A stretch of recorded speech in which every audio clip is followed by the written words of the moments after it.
Initial charging of Elias Rodriguez, 31 years old, of Chicago, Illinois, to a community that was reeling because of one person's actions. Today, we in the United States Attorney's Office continue our journey to seek justice for not only two, but four victims of this horrific crime, which has had enormous consequences and repercussions, not just in the district, but nationwide and worldwide. Not only affecting these victims and their families, but opening old wounds and re-victimizing victims of past anti-Semitism. Now, a few facts. On May 20 of 2025, Elias Rodriguez traveled from Chicago, Illinois, to Washington, D.C., and brought with him a 9mm semi-automatic weapon. While on the plane, he traveled across multiple state lines and drafted a manifesto called an explication on his iPhone. His explication made clear his purpose in committing these crimes that I'm about to read to you was to demonstrate his hatred for the people of Israel. The next day, on the afternoon of May 21, he purchased a ticket to attend a young diplomat's reception sponsored by the American Jewish Committee at the Capitol Jewish Museum, located just 2 blocks from here on 3rd Street in Northwest D.C. Now, the American Jewish Committee, of course, supports Israel and its right to exist in peace and security. That very same night, he watched as people left the reception. When he saw the 4 victims in this case, all of whom were from the Israeli embassy, he crossed the street, he opened fire, killing first Yaron Lashinsky, then killing Sarah Milgram, and when firing these fatal shots, he yelled, "Free Palestine." After he killed Yaron and Sarah, he entered the Capitol Jewish Museum, pulled out a red keffiyeh, and yelled, "I did it for Palestine," after which he was arrested. Now, a D.C. grand jury has charged in this indictment 2 hate crimes, alleging that he murdered Yaron Lashinsky and Sarah Milgram because of his bias against the people of Israel. He demonstrated this hatred through his words, "Death to Israel," and his violent actions against Yaron and Sarah and their co-workers from the Israeli embassy. He also posted one of his postings on social media, "Please, please, please, God, please, vaporize every Israeli." And now to the charges. A grand jury in the District of Columbia has indicted Elias Rodriguez in a 9-count indictment with the following crimes. Count 1, murder of a foreign official under 18 U.S.C. 1116 for the murder of 30-year-old Yaron Lashinsky, a foreign official employed by the government of Israel. Counts 2 and 3 are hate crimes resulting in death under 18 U.S.C. 249, where the defendant crossed state lines, willfully caused bodily injury to Yaron Lashinsky and Sarah Milgram because of actual as well as perceived national origin, which resulted in both of their deaths. Counts 4 and 5, the discharge of a firearm during a crime of violence causing the death of a person through the use of a firearm. The defendant knowingly used, carried, and discharged a firearm during and in relation to a crime of violence, and with malice aforethought, he did unlawfully kill Yaron and Sarah with a firearm. Counts 6 and 7, first-degree murder while armed. Under the defendant Rodriguez, with deliberate and premeditated malice, killed Yaron and Sarah by shooting each with a firearm, thereby causing injuries from which each died. Counts 8 and 9, assault with intent to kill while armed with a firearm. He assaulted CS and AT, those are initials, with intent to kill a person. Attached to this indictment are further findings of the grand jury. It's designated as a notice of special findings under 18 U.S.C. 3591 and 92. This begins the statutory process and whether to seek the death penalty. This is a weighty decision. It takes time. There will be a rigorous process, after which the capital case section in the Attorney General's office will advise the Attorney General, and the Attorney General herself will make a decision regarding whether or not this office will seek death against Elias Rodriguez. In that regard, I think it's important to identify a specific special finding, and I direct your attention to, I believe it's paragraph 28. Rodriguez committed an offense against Sarah Milgram in an especially heinous and cruel and depraved manner, in that it involved serious physical abuse to Sarah Milgram, who was particularly vulnerable due to infirmity.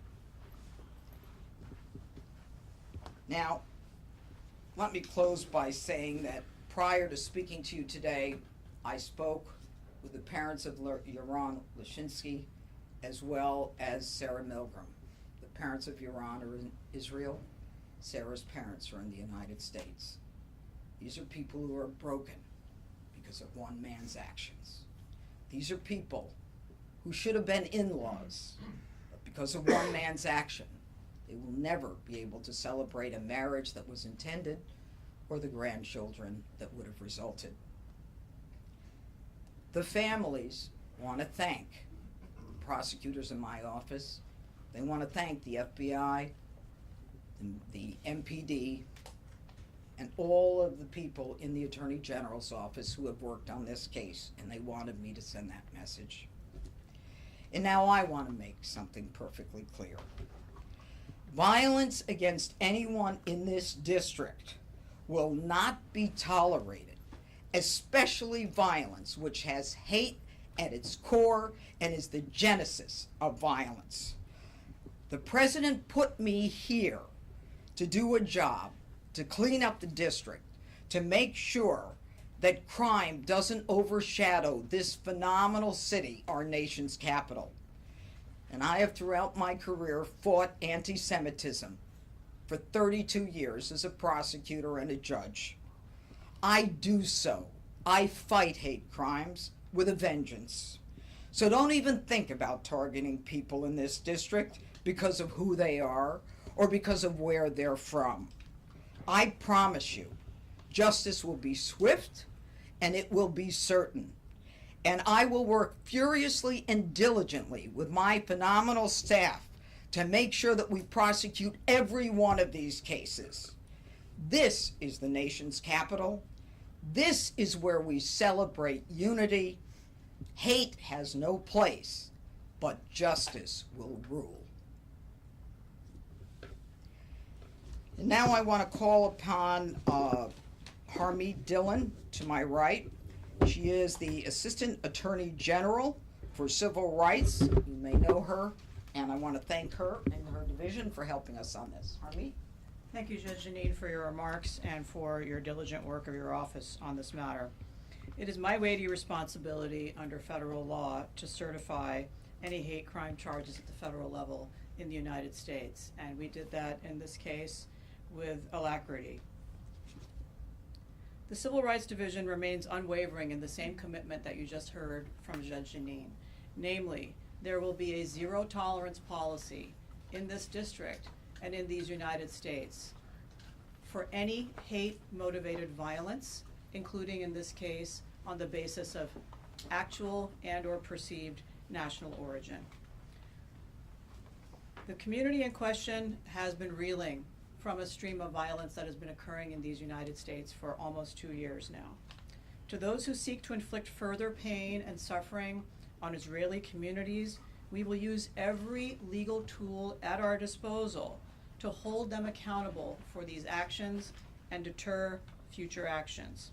The Civil Rights Division is committed to ensuring that every community in these United States is safe from violence, intimidation, and discrimination, as in this case. No one in America should fear for their life because of their faith, religion, ethnicity, or national origin. This indictment reflects our ongoing commitment to hold these criminals accountable, and we will continue to relentlessly pursue justice for Yaron and Sarah, their families, and their communities. I hope this beginning of this process brings some comfort to the many people in this community who have approached the Department of Justice and expressed their deep concern for their safety. I think no one can claim that this is not a serious problem here in our district right now, and it is embarrassing as an American to see that. Next, I'm going to introduce FBI District of Columbia Field Office Criminal Division Special Agent in Charge, Reed Davis.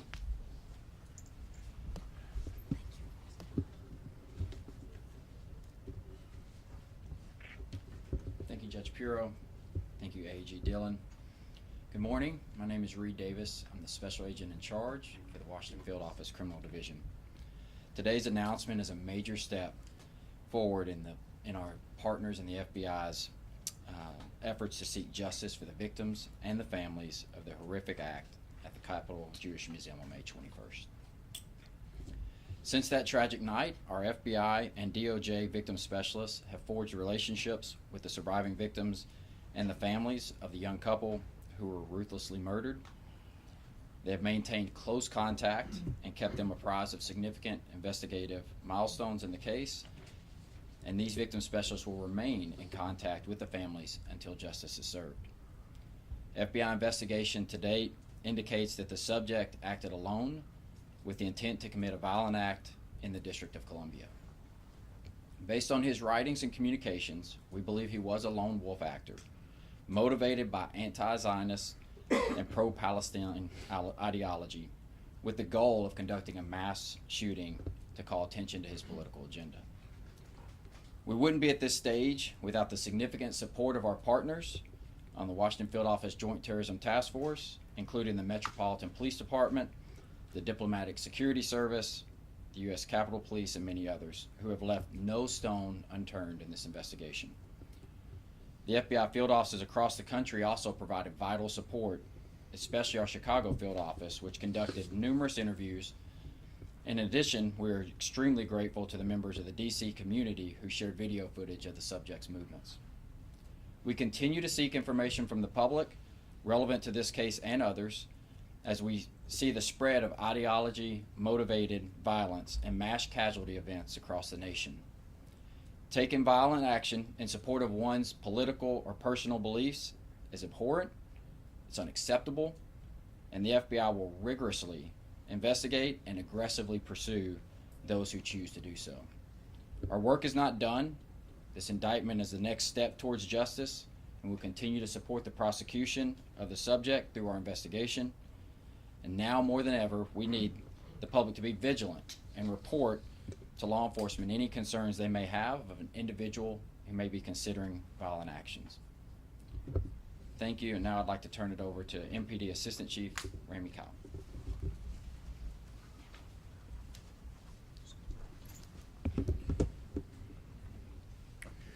Good morning. I'm Assistant Chief Ramey Kyle of the Investigative Services Bureau at the Metropolitan Police Department. Since our officers apprehended Elias Rodriguez and recovered the murder weapon moments after the shooting, our homicide detectives have tirelessly pursued justice. MPD has a solemn obligation of investigating every homicide occurring in the District of Columbia, a duty we do not take lightly.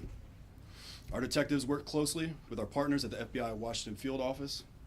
As this case progressed and as the investigation traveled outside of our city and outside of our jurisdiction.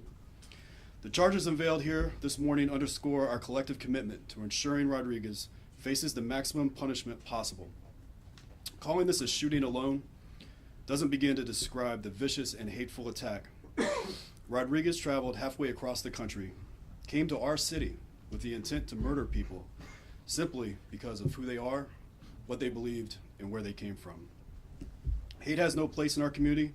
We continue to stand shoulder to shoulder with all those impacted by the loss of Yaron Lashinsky and Sarah Milgram. MPD strongly supports the religious community here in Washington, D.C. We have maintained a heightened presence at religious institutions, and we are in regular contact with leaders of all faiths and work to safeguard our houses of worship. As always, we remind our community to remain vigilant and immediately report any suspicious activity. I want to commend the dozens of MPD officers and fellow first responders that rushed to the Capitol Jewish Museum that night. These brave men and women, they did not know the nature of the threat they were running toward and acted swiftly to take this suspect into custody. I want to thank our partners here at the United States Attorney's Office and the FBI Washington Field Office for their commitment to pursuing justice. Every agency involved in this investigation has worked together seamlessly from the very beginning.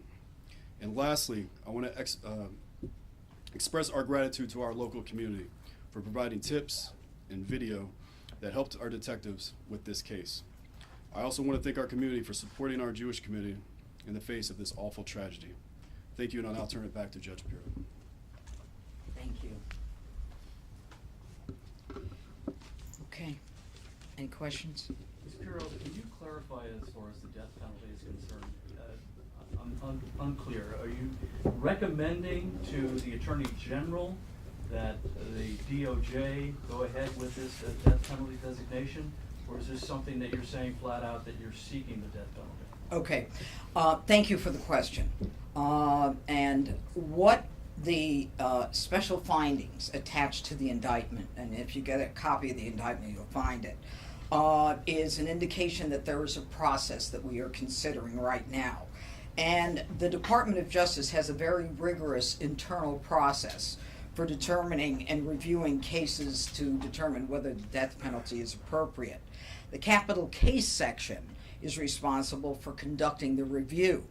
The review includes an examination of all the evidence and of the charges. The defendant is allowed to submit information for consideration by the capital case section as well, which is one of the reasons that we attach these special findings. Once this review is completed, it is then that the Attorney General will determine whether or not to authorize my office to seek death. So the simple question, or the simple answer to your important question is, we are starting the process. We've made no decision yet. Judge, Yes, sir. Judge Pirro, go ahead, sir. There's been reporting, in addition, after an attack earlier this week on a Trump administration DOJ official, that the Trump administration was making plans to increase federal law enforcement throughout the city. Can you confirm if that's accurate and what your office is aware of? You know, my understanding is that both the Trump administration as well as the Metropolitan Police Department are looking to increase law enforcement efforts because of the violence we're seeing across this country, across this city. I'm not sure specifically what you're referring to, but we just have too much crime. Judge Pirro, do you support a federal takeover of I just want to ask DC? you. Hold on. Go ahead. Go ahead. There's a new FBI report that says that anti-Semitic crimes have gone up 70%. This is the highest number against any religious group. Given your announcement today, do you envision any enhanced prosecution efforts, deterrence efforts? Give us some context about that.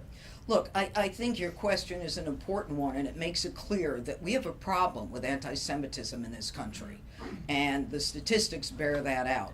And I think now more than ever, we are seeing increased numbers. So what does that mean?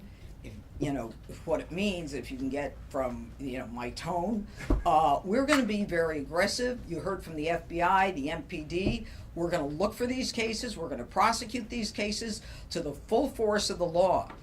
It's a problem, and we're not going to tolerate it.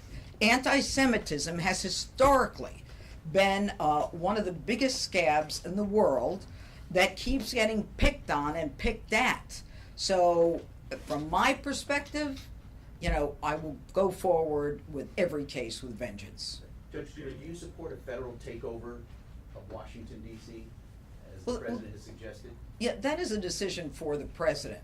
And I think that what the president was saying is that we're seeing far too much crime being committed by young people, 14, 15, 16, 17 years old, that I can't get my hands on. I mean, I don't know if you've seen some of the pictures, but, young people are coddled, and they don't need to be coddled anymore. They need to be held accountable. They shouldn't be going to arts and crafts in family court. They need to understand that enough is enough, and that the DC Council has to repeal some of these absurd ordinances and laws that they've had passed that do nothing to protect the people of this city and of this district. And I will reference a case that I wrote an op-ed piece on that I've been talking about for weeks. A young person gets on a bus with an illegal gun. There is a family on the bus. He makes a decision to shoot someone in the chest. There, to me, that's intent to kill. But for the grace of God, that individual did not die. Now, he's got a gun. It's illegal. He used the gun. Guess what the sentence was? I got a conviction. The sentence was probation. We can't have that. And by the way, he wasn't a kid. He was 19. These are the rules of the DC Council. They've got to be changed. We've got to have the ability to let young people know that they're going to be accountable. And if you look at some of these pictures of these kids being beaten by crews and bloodied up, and you want to tell me that, it's only a kid who did it, no. Take a look at the bloodied up face and body, and you'll know that it's more than little kids doing this kind of thing. Are you trying to get your office to take over what Brian Schwab is doing? Do you want to take over juvenile justice here in the city? I'm not trying to do anything vis-a-vis Brian Schwab. All I want to do is clean up DC. That's why the president put me here. And youth crime is on the rise. In the last 4 years, we've had 150,000 cases of youth violence. Okay, 4 years ago. Now it's close to 500,000 cases of youth violence. We've got DC as one of the highest murder rates in the country. So we can talk about crime going down, but going down from where? So, this is something that is a whole other issue. Today is about this indictment and making sure that if you intend to commit a crime of anti-Semitism or hate, we're coming for you. Judge, you spoke to Yaron and Sarah's parents. Have they taken a position on whether they want the Justice Department to seek the death penalty? And separately, Steve Jensen was supposed to be up there alongside you announcing this today, but he's been fired. Do you have any explanation why? Okay, I'm going to talk about Sarah and Yaron's parents. I spoke to them, and I told them that the process is beginning, that they will have an opportunity and a right to put their input into what decision is ultimately made. Okay, and I'm not going to talk about politics today. I'm talking about crime. I'm talking about hate crimes, and that's the extent of it. Judge Okay. Pirro, this other reporter was asking the question. There's word that they're getting more federal law enforcement, including perhaps National Guard, on the streets of DC today and tomorrow as a result of some of this recent violence. What is your reaction, or could Assistant Chief Do you Kyle know speak that to to be a that? fact? I know that there is an effort to increase law enforcement based upon what we've seen. But I also know that today is about the Leszczynskis and Sarah and 2 other victims whose lives are forever changed because of one individual's decision to come to this city and create a ripple effect that has rippled throughout the world. And that's enough on the other stuff. Okay? Could we ask Assistant Chief Kyle for his reaction to that? More federal law enforcement? Could you come to the microphone? I'd rather we talk about Leszczynski. You can call him later. Judge Pirro, I'm done. a follow-up on the cases. You mentioned specifically Rodriguez's actions towards Sarah being the reason why you would. Can you elaborate a little bit more on that? I know you mentioned it during Yeah. No, I can't. That will come out at trial. But I refer you to that part of the special findings. It's Zach horrific. Davis, Thank you all Congresswoman very much. Jensen. Okay, take care. Let's go.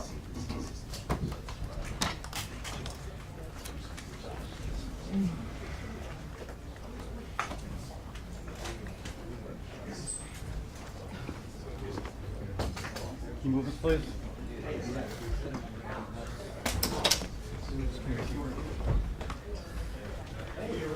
It's unnecessarily exact.